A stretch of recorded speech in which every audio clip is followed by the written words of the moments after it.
This week on Life and Faith. I mentioned the guy who works with methamphetamine addicts. When he was in jail and addicted and, it must have been terrible. Now he's got this fantastic personal growth, service, helping people. They're the things that are of benefit. To be human means to long for that which goes beyond the human. Beyond a certain limit, they stop being good. It's a picture of grace. I can't be absolutely dogmatically certain about anything.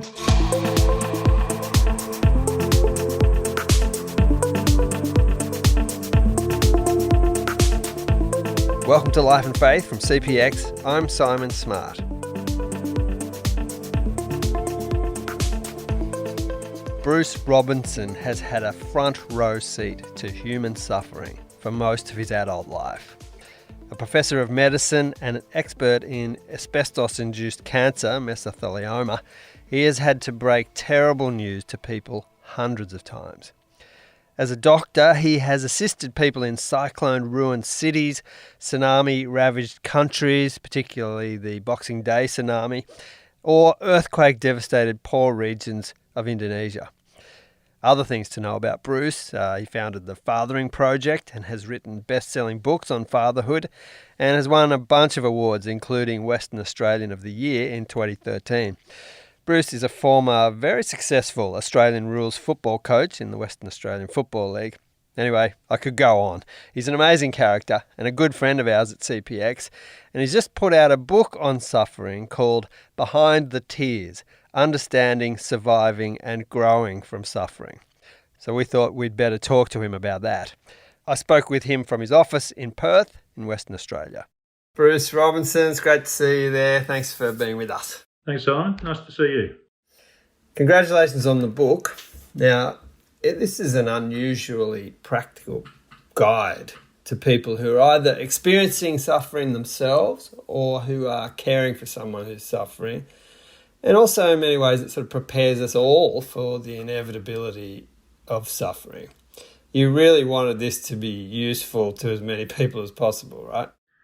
Yeah, that's right. There are plenty of books on suffering, theological books and philosophical books, but this is a practical book. And to be honest, Simon, I did not want to write it, but just that I work at the coalface of suffering.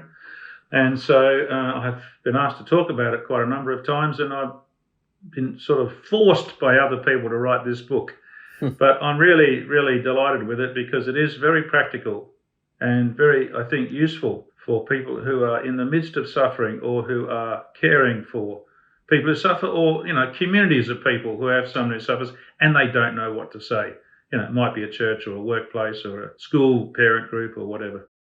Now, when I consider the ways in which you have interacted directly with profound human suffering, it's sort of hard to know where to start, but I want to start with natural disasters. Now, as a doctor, you've assisted people in cyclone-ruined cities, tsunami-ravaged countries, or earthquake-devastated poor regions of Indonesia. And that's one kind of suffering that you talk about in your book. It's confronting in terms of the sheer scale of loss. You must feel that when you've been in these places. Yeah, I do.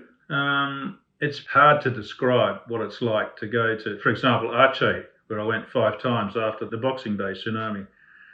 And pretty much, Simon, you're kind of busy. You just get up in the morning and there's so many needs, and you go and you get in the vehicles and you go somewhere, or the helicopters, and you just get working, hundreds of patients, and you don't kind of get too much time. But it's when you do have a moment, particularly in the evening, to think about it, the enormity. Talk about a tsunami. It's a tsunami of grief. A million people having lost people, and innocent, they didn't ask for the tsunami. And so dealing with the overwhelming grief, that's the challenge for workers. And there's a lot of PTSD for people who work in those places. Yeah. What are the things that most stick out in your memory in these moments when it comes to sort of understanding human beings and what we are like? Well, lots of things, really. I'll give an example. So when we were working up in Aceh, it was an Indonesian team, so it wasn't foreigners, it was an Indonesian team. Nevertheless, and I was the only foreigner, 100 Indonesians. But we didn't want to intrude on their sadness because every single person, Simon, had lost someone. And I mean a mother, father, husband, wife, children, or mixture of those. Every single person.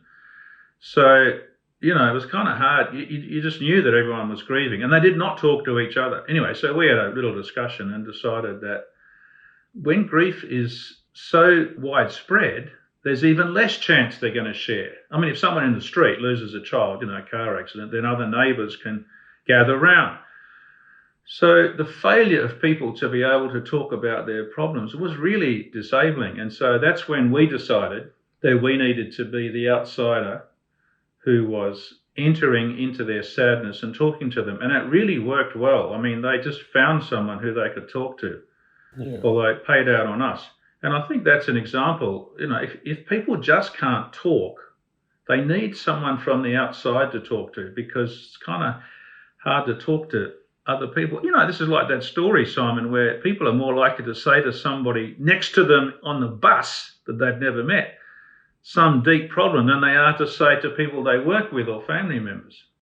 Now, you've kind of wrestled with faith your whole life, and it's an enduring faith, but have your experiences in these places tested that faith? I'm sure it must have at some level. Actually, not really.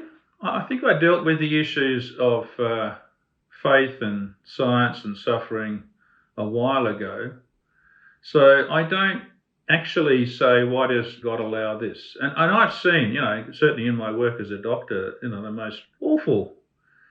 How could God possibly allow this? A number of, I can think of 3 young pastors with young kids who've gotten cancer. This is ridiculous.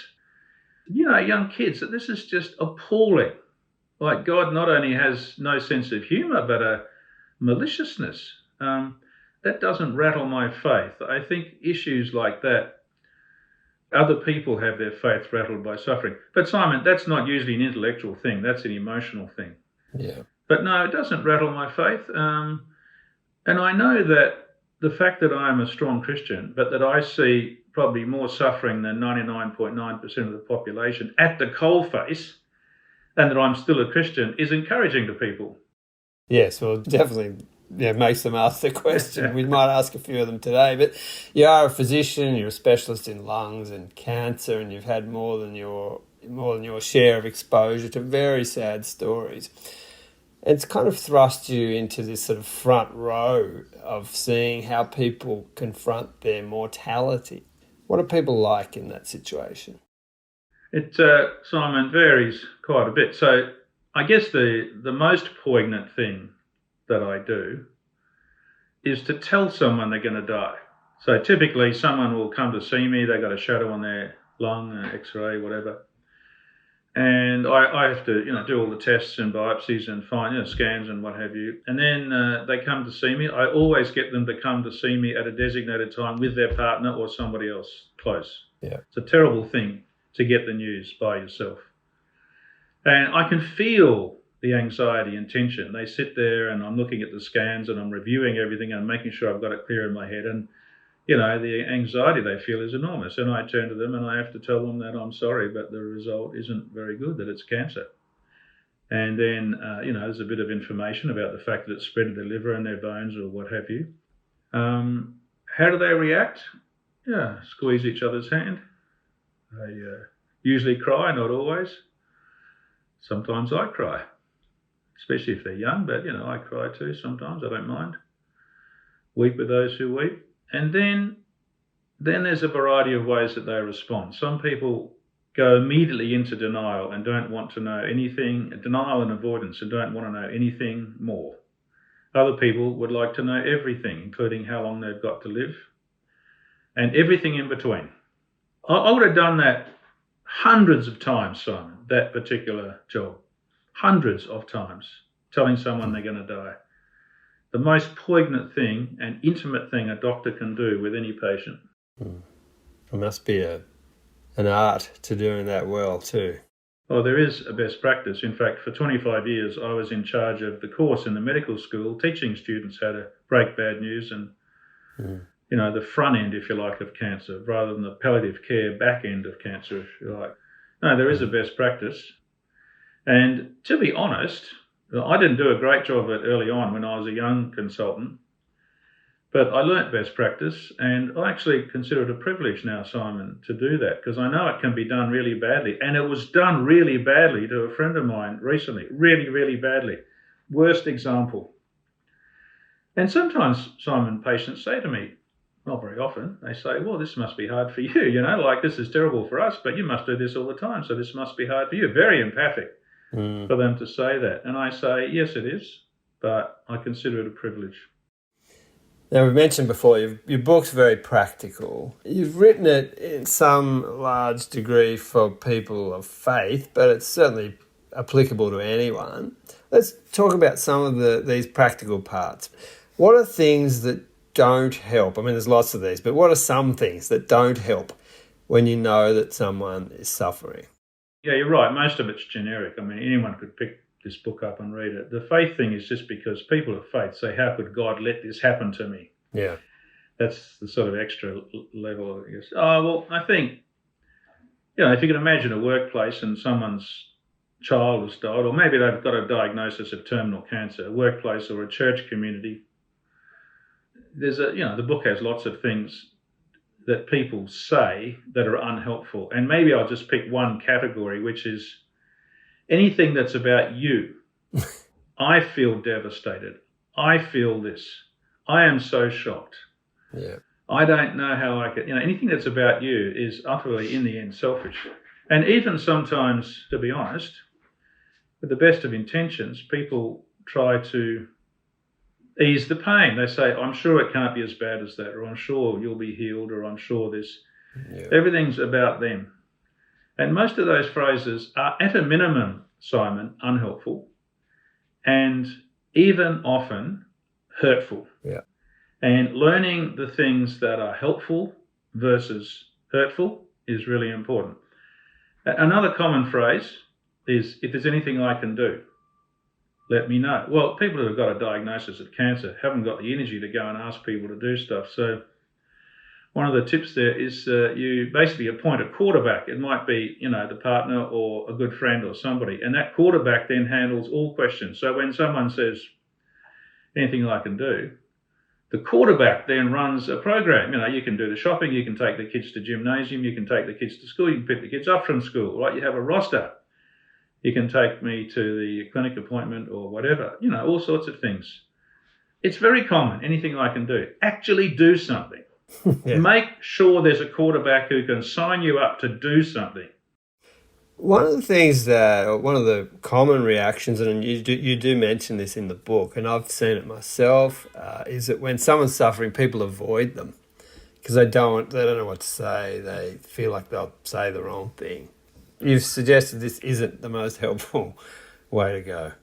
Yeah, and again, not to criticise people, because you don't often get, it's okay for me, I do this hundreds of times, but, most people don't get a chance to learn about this. So they think they're going to say the wrong thing, and so they avoid the situation. And of course, it's emotionally laden too. So, I've had patients where they come into hospital and they have 10 visitors a day. And then they get diagnosed, they've got cancer, they're going to die, and they go home and they come and see me a few weeks later. I said, how many people have been to see you? None. Yeah. They text, really busy, catch up sometime. It's not helpful.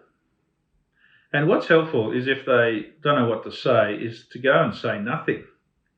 Just to sit there and say, hey, do you want to watch the footy together, or the cricket, or you want to read the paper? Well, just read the paper together. I'll just be there with you.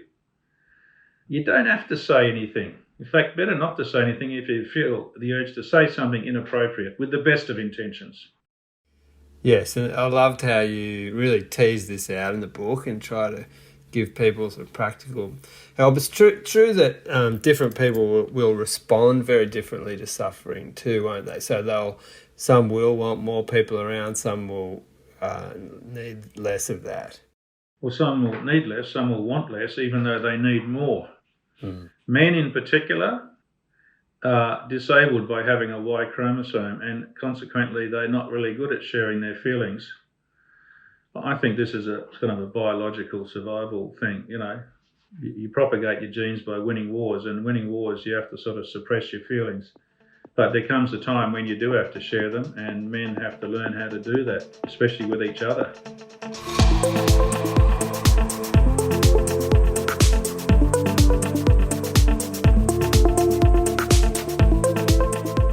This is Life and Faith, and I'm speaking with Professor Bruce Robinson about human suffering, a topic he is intimately acquainted with.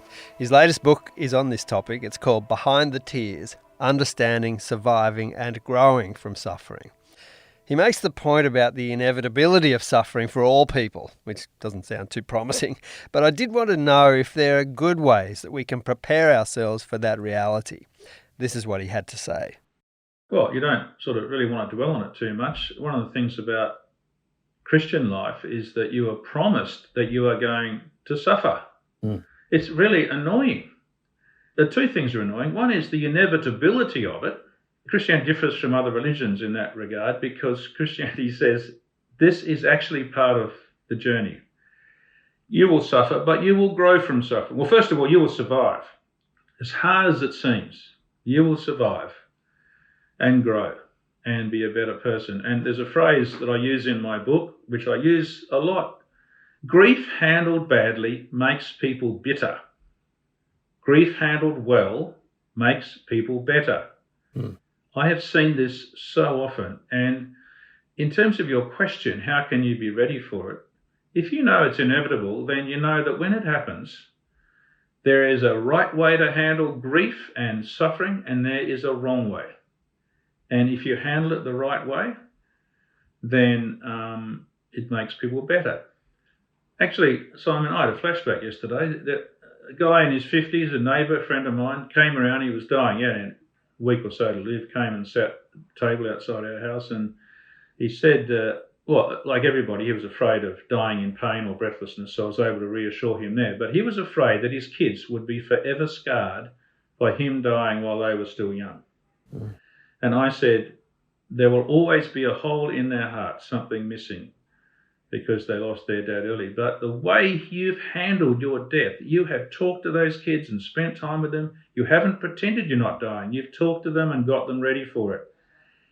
They will be better for it. And as hard as it is for you to face this reality that you won't see them growing up, they will be enriched in their lives. They'll be more compassionate, more wise, all sorts of ways that they will be better for the way that you have handled your cancer. And the opposite, you see people who deny their cancer, they are bitter at the hospital, they're bitter at the doctors, they're bitter at God, and the kids end up sharing that bitterness and get locked into a prison of bitterness for the rest of their lives. And you don't have to look far to see that. Listen to the news every night and they'll put the microphone in front of someone who is locked in the prison of bitterness. There's a good way to handle it and a bad way to handle it. And if you get it right, it can make you better. I feel like in reading your book that you are kind of alert to the possibility of the experience of suffering having the effect of opening up aspects of life to people that were maybe undernourished previously. Have you seen that happen? I see it happen often. So, for example, a busy young parent or middle-aged parent, they're busy, and then they get told they're going to die, got 6 months, 12 months to live, and they reorganise their life. And they do things that they have been postponing. You know, they might go and visit somewhere, Uluru or Paris or something. But also, for the first time in their life, they see life as a gift. Every day is a gift. And they notice that the leaves on the trees are green. They've never noticed that before. They've rushed past them. They notice that the sky is blue. They've never noticed that before. It's a beautiful blueness. And they begin to notice things and appreciate every day as a gift. And as bad as it is, the fact they're going to die and not have it anymore, to appreciate every day as a gift is actually something that most people don't do in their rushing, busy life. And their partner, friends, can do the same thing as they join in that process. The other way, of course, is people are busy, looking after their kids and making a career and what have you. And there is a way in which, well, either the person who suffers, if they survive the suffering, or they still got the suffering, like a disability, or the partners can turn it into something that helps other people. So they might not have been someone who thought, I'm going to serve the community, but the experience of suffering draws out of them a desire to make the world a better place. And in the book, I've listed a bunch of examples of that. And in fact, just yesterday, I was talking to a friend of mine who was not only a methamphetamine addict, but he was in jail because he was a pusher. And he now runs the most successful methamphetamine recovery group, Shalom House in Western Australia. A wonderful guy, Peter Lyndon James. And, he could have been in jail physically and mentally, but he found in himself a compassion to turn it around for other people. Now, the book has emerged out of your experiences of working with people who've suffered terribly, but you've experienced your own suffering. You've had people close to you suffer. I wondered, how much of this writing of this book was drawing on experiences that have also been a huge help to you when you've had these times. Yeah, I think most of it's come from my work as a doctor, but you're right. I mean, there's a kind of an authenticity to it. So my wife had breast cancer, who's on chemo, etc. Here's a great irony, and you can't help but think this isn't a coincidence, but I decided on a Friday afternoon, to take a week off. So Friday at 5 o'clock, I depowered my computer at the office here and went home, and I thought I'll spend a week and break the back of this suffering book. 5 p.m. on a Friday. 6 p.m., the tsunami hit central Sulawesi. Earthquake and tsunami. My team that I work with regularly in Indonesia are on the phone. You guys have got this, hoping that I could not go this time. And they said to me, Bruce, to be perfectly honest, we need you. The team is worn out from the Lombok earthquake, and you can hit the ground running, you speak the language, you can work quickly, see hundreds of patients, you can mentor the young people. We really, really, really need you. And I honestly thought of the Good Samaritan, where there's this robber bleeding on the side of the road and a couple of priests walk by. They're too busy doing good things to help someone in need. So I kind of smiled at myself and thought, this is ridiculous, So off I went, and it was the most grueling of those trips I have ever done. So it took me a while to get the book written, but the experience of suffering at the time that I was writing the book helped me to really think through what I was writing, and it was more authentic, I think. Well, not I think, it was definitely more authentic. And even the meditations that I've written in there, I was practicing them every day myself.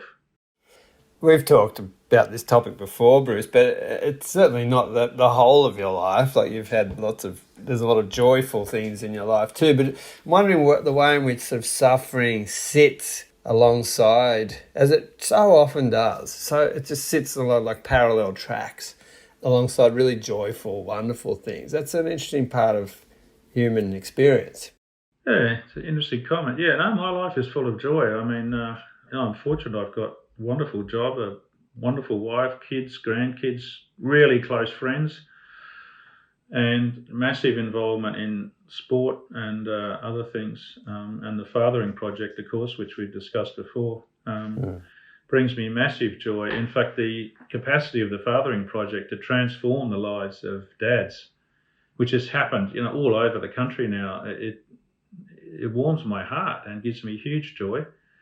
And I get tears of joy sometimes as blokes tell me how their lives have been transformed. Actually, Simon, interestingly, both the Fathering Project and this book come out of the same incubator, which is sitting there talking to cancer patients. Yeah. Which we've talked about, but it's sitting there talking to dads who are going to die, because I never then abandon them to oncology and radiotherapy. I always stay with them for the journey. And they tell me, if they had their time all over again, they'd have spent more time with their kids, and they wish someone had told them when they were a young dad how important it was, and, how to sort of cut back on work and be a good dad. They just wished someone had told them. And that was the trigger for me to write my first book and then start the Fathering Project. So they come out of the same place.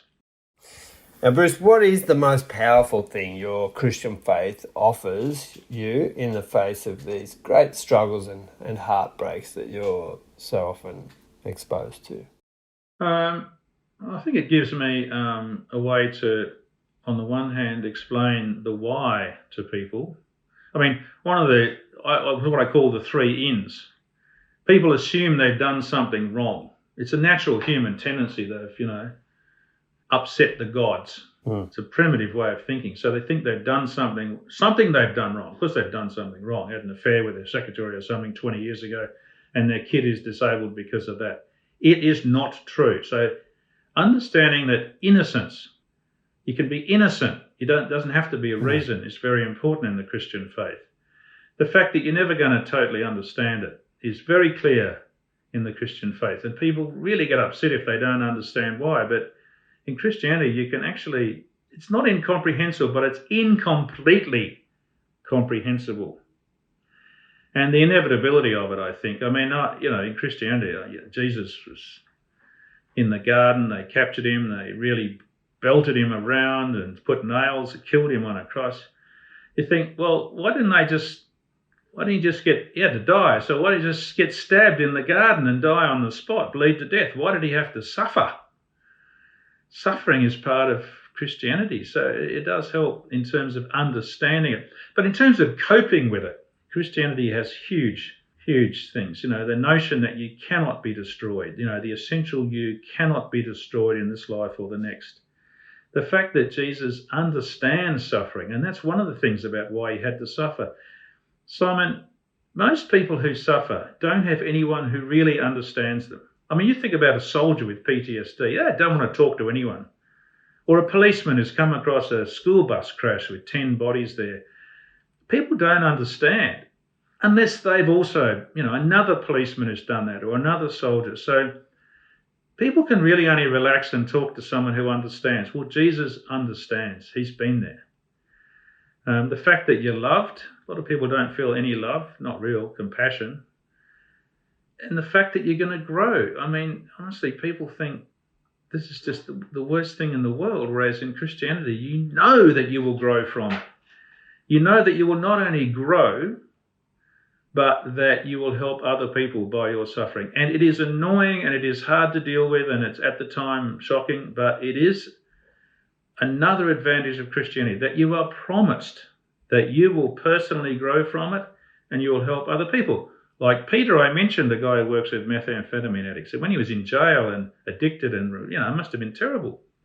Now he's got this fantastic personal growth, service, helping people. They're the things that are of benefit.